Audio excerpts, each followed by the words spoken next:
Hello everyone, good morning.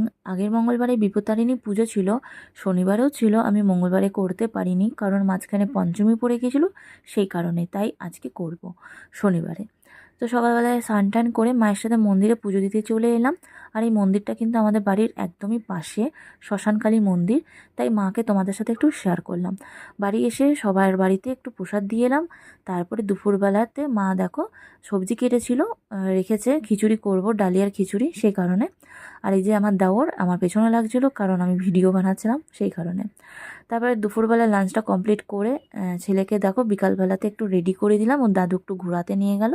সেই ফাঁকে রাতের ডিনারটাও করে নিলাম। করেছিলাম নান পুরি করেছিলাম, আর ছোলার ডাল একটু পনির দিয়ে করেছিলাম। নান পুরিটা প্রচণ্ড পরিমাণে সফট হয়েছিল। তোমরা যদি জানতে চাও কিভাবে করেছিলাম, অবশ্যই কমেন্ট করে জানাবো। আর এই যে মিষ্টি খাবে, পুরো মুখে ভরে নিয়েছে, এক কামড়ে ছাড়া বেশি নিতেই পারেনি। তো ব্লগটা কেমন লাগলো